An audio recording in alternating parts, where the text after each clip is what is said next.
ప్రధానమంత్రి జన్ధన్ యోజన. బేసిక్గా this is the most important scheme which was launched in 2014. So ఇది ఇప్పుడు 11 years కంప్లీట్ అవ్వడం జరిగింది. సో దీనికి సంబంధించిన అచీవ్మెంట్స్ కూడా చాలా ఇంపార్టెంట్. సో ఒక రకంగా డిజిటల్ ఫైనాన్షియల్ ఇంక్లూజన్ ఏదైతే ఉందో దాన్ని తీసుకురావడంలో జన్ధన్ యోజన చాలా కీ రోల్ చేసింది. సో జన్ధన్ యోజనలో భాగంగా జీరో బ్యాలెన్స్ అకౌంట్స్ ఓపెన్ చేయడం జరిగిందనమాట. సో ఈ జీరో బ్యాలెన్స్ అకౌంట్స్ వచ్చేసి ప్రధానంగా 100% ప్రతి ఒక్క హౌస్ హోల్డ్ని టచ్ చేయడం జరిగింది. 90% ఆఫ్ ది అడల్ట్స్ ఈ జన్ధన్ యోజన కింద కూడా బ్యాంక్ అకౌంట్స్ ఓపెన్ చేయడం జరిగిందనమాట. సో 56.10 crores అదేవిధంగా లేదా 561 million బ్యాంక్ అకౌంట్స్ అనేటి ఓపెన్ చేయడం జరిగింది.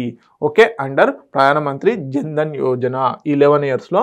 ఓకే, సో August 28, 2025కి 11 years అవ్వడం జరుగుతుంది. Okay, world's largest financial inclusion program. Okay, 100% house హోల్డ్స్ని కవర్ చేశారు. అదేవిధంగా 90% ఆఫ్ ది అడల్ట్స్ అనే వాళ్ళకి బ్యాంక్ అకౌంట్స్ ఇప్పుడు చేకూరడం జరిగింది.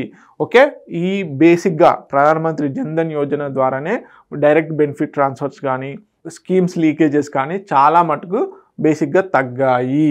ఓకే, జీరో బ్యాలెన్స్ అకౌంట్స్ని ఓపెన్ చేయడము, అదేవిధంగా రూపే డెబిట్ కార్డ్స్ ఇవ్వడము, ఇన్సూరెన్స్ ఇవ్వడము, పెన్షన్స్, అదేవిధంగా డైరెక్ట్ బెనిఫిట్ ట్రాన్స్ఫర్స్ లాంటివన్నీ కూడా ఈ జన్ధన్ యోజన కింద కవర్ చేయడం జరిగింది.